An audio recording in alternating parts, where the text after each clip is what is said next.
Nestled inside Yaba local government area of Lagos State, Makoko is one of many water and coastline settlements. It is a slum that is said to have existed for over 100 years. It is flanked on the left by the University of Lagos, to the right the main business district of the state, and right in front of it the third mainland bridge, the longest bridge in Africa and one of 3 bridges linking Lagos Island to the mainland.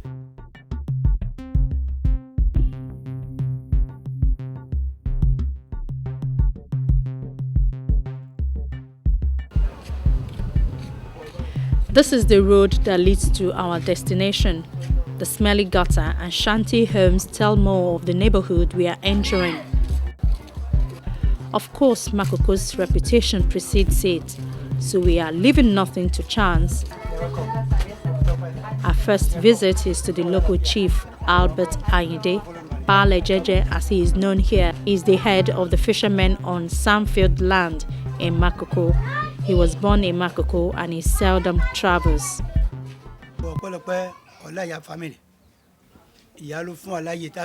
Thanks to the Olaiya family who allowed us to settle here after we left Ilubirin Okesuna on the island. Our ancestors met the matriarch of the family and we were allowed to settle. I was born here, I married and bore my children here. The only difficulty we face is that the government said it will help us rehabilitate the area, but we have seen nothing.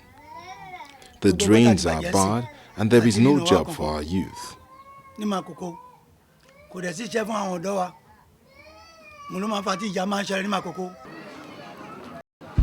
For our trip into the area, Bale Jeje asked his son Tolu to guide us. We begin our walk on boats constructed as bridge over the garbage.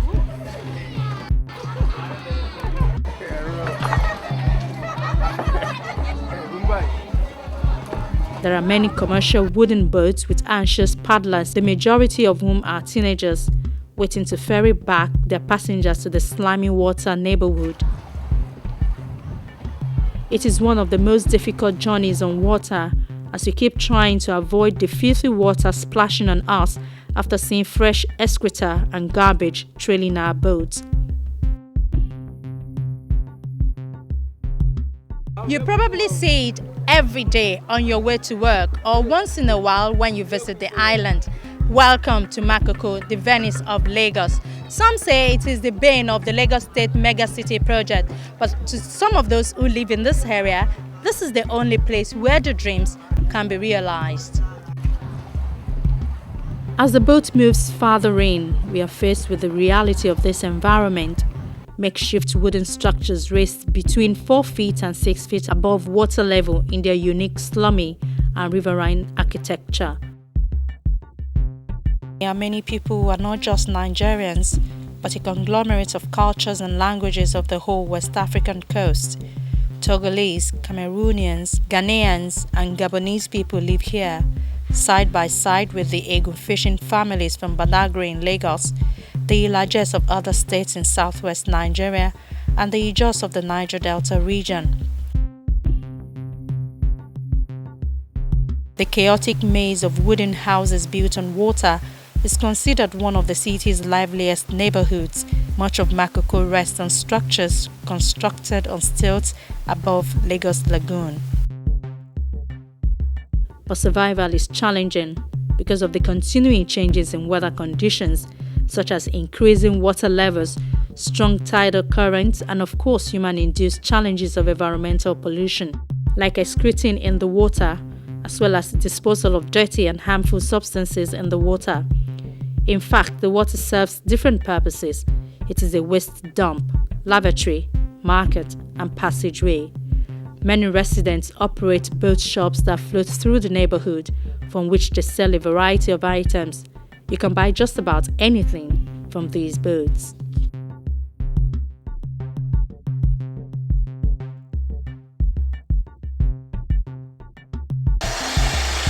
A sawmill buzzes with activity, while boats ferry everything from traditional medicine to food, as the pilots, sometimes children, pole them atop water as black as night.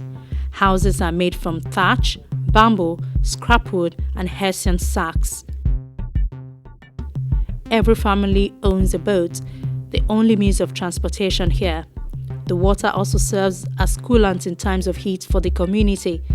Every rubbish from these homes is thrown into the water and carried away into the sea. Despite the frighteningly poor sanitation in Makoko, some residents talk with pride of how the waterfront climate strengthens them. Many of the men who live here are fishermen, taking their canoes out into the lagoon in the shadow of the city to cast nets, then handing their catch over to their wives who sell them.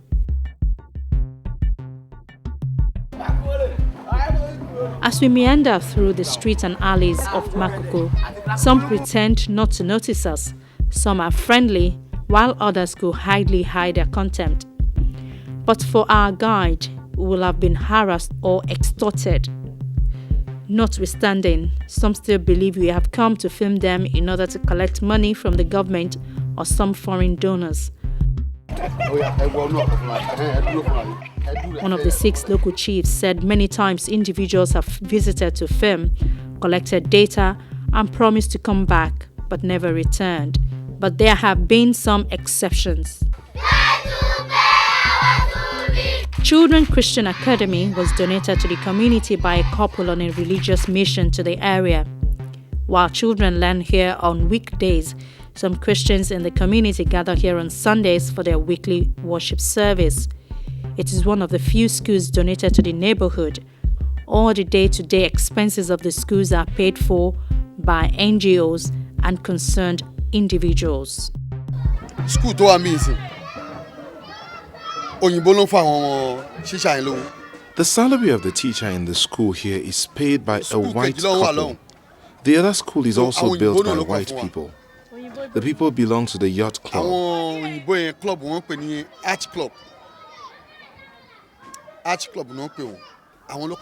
The one here was built when the white couple noticed that the children had no place to learn. That was why I allocated the space they are using now to them. The couple are the ones paying the teachers. You can see that the children are learning.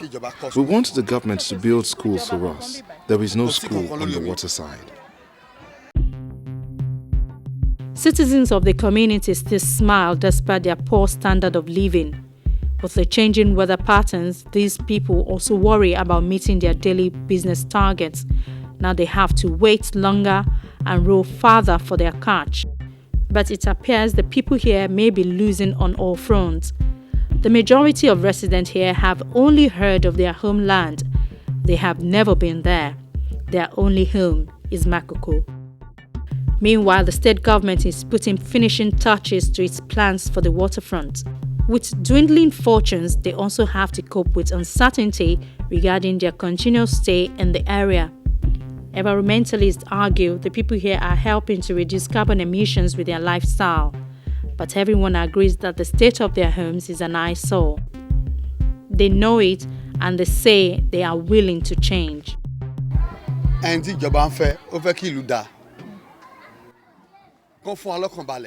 The government wants to make the city better, but we want assurances.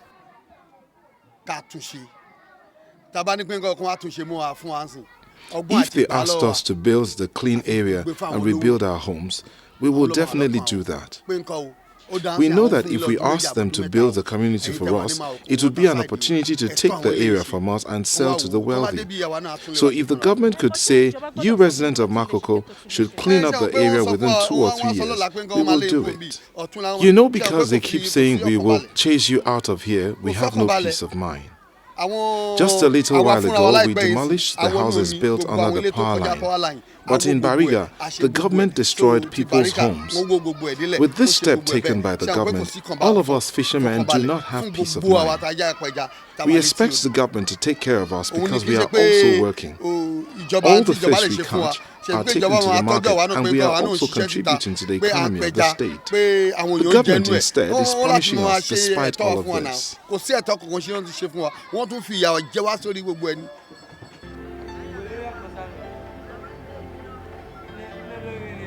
In an era when the price of land is increasing daily, the people of Makoko do not buy land to own a home here. What one needs is to find an open space, speak to the elders, and if this is approved, the price is to buy drinks for the elders, and then you have your piece of space. Even with this arrangement, many here still cannot afford building one due to lack of space.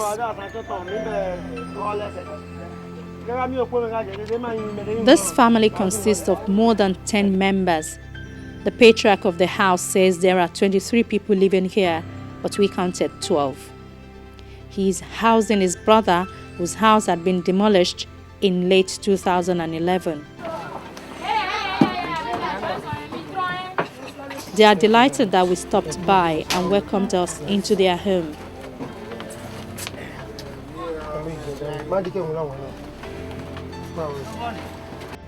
This is the master bedroom.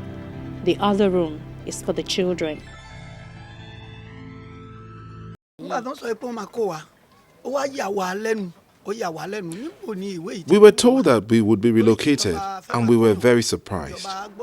We asked, where is this directive from? Because if the government was planning to relocate us, we need to know their plans. They also need to tell us well before time that by so and so year, those of you on government land will be asked to leave or be relocated. But we have heard nothing like that. The news of demolition was sudden. When they saw that we had nothing, they brought people and demolished our homes.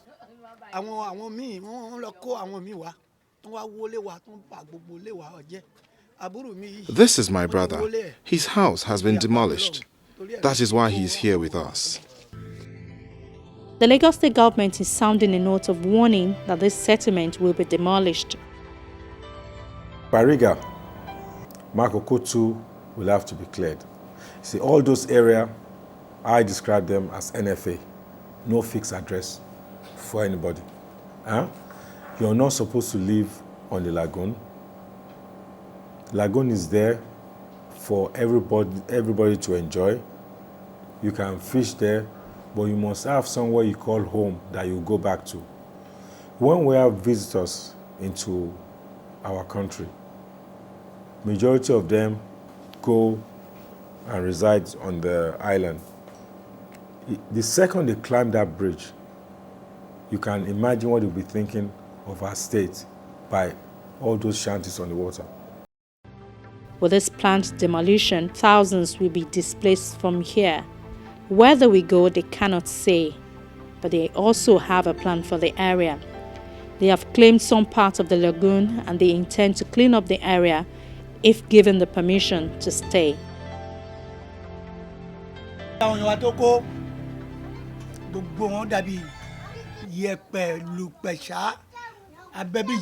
Makoko today, but our people have been displaced. They sleep under the bridge, on the planks, because their homes were demolished.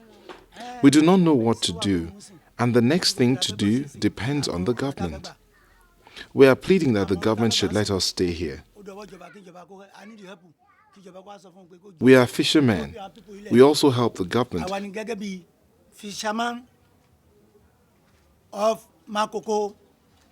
Because if we do not fish, what will the people eat?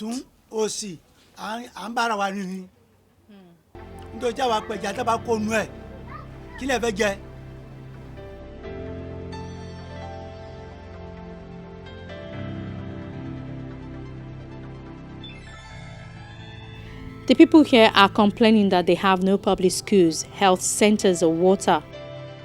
The few schools and water borehole here are provided by Christian missions as well as local and foreign donors. The state government says it is not ready to encourage people to continue to stay here, hence no provision of basic amenities.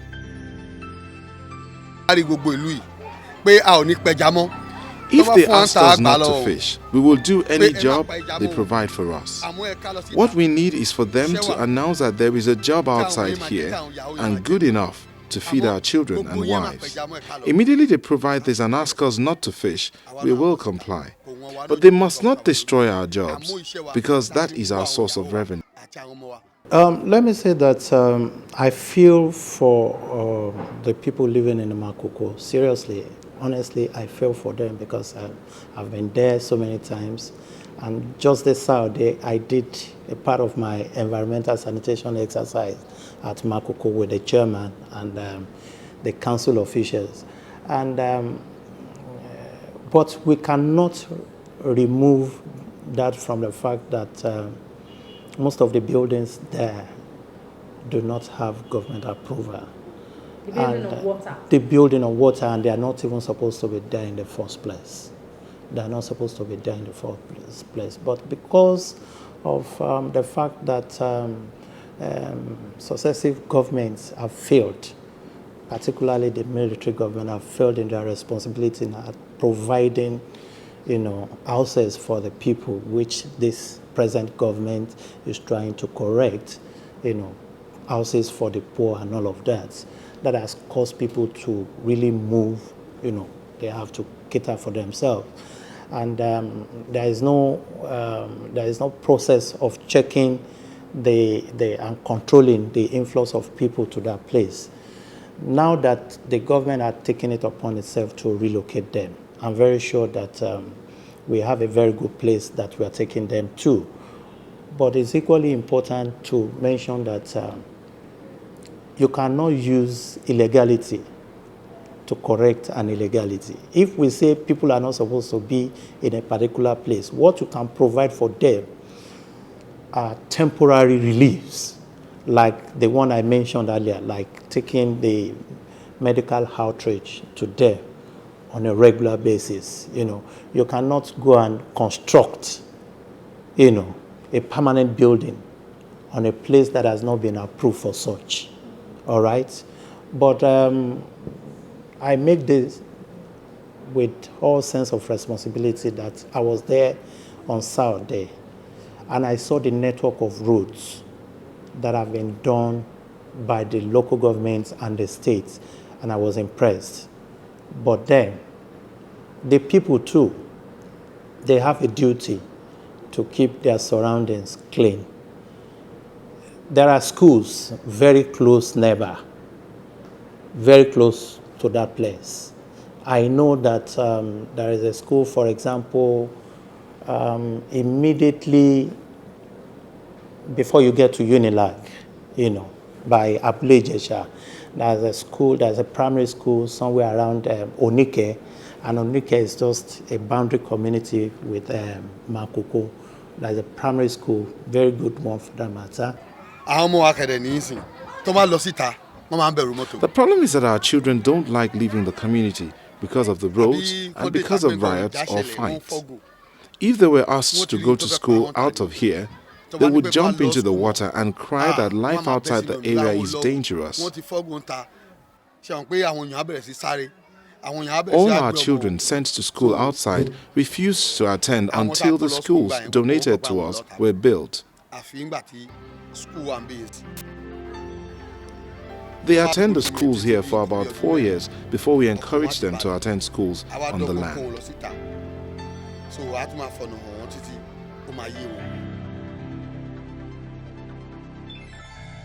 The plans of the state government for the area are unclear, and the people of Makoko are skeptical.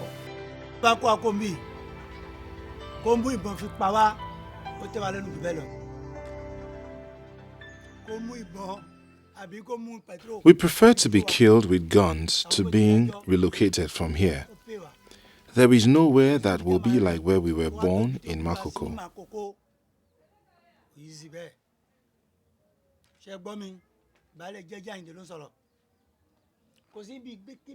There is nowhere they will take us to in the whole of Lagos that will be like Makoko because we are close to the island. We take our fish to various places.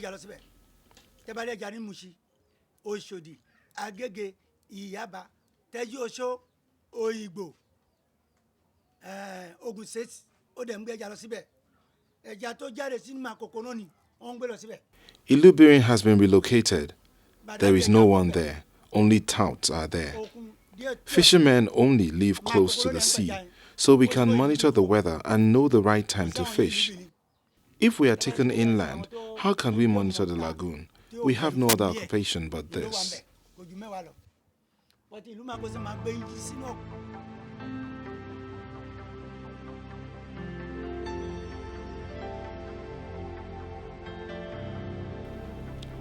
daily they wait. They wait for the time when their stay here will be over. They're also trying all they can to lead a meaningful life, despite all odds. They're also waiting, hoping that in the nearest future, the government, private sector, and concerned international agencies will come with help. They're also pleading that some will see that they are different. Many outsiders agree with them that Makoko is certainly different. It may be tough, but it has life. It is unique and lively. Many say all it takes is to see beyond the grime and transform the area into a commercial and entertainment hotspot on the lagoon. Makoko is surrounded by sawmills and seafood, so there is an economic foundation to start off. With a well-planned investment in infrastructure and cottage industry, they believe the socio-economic juice will start flowing.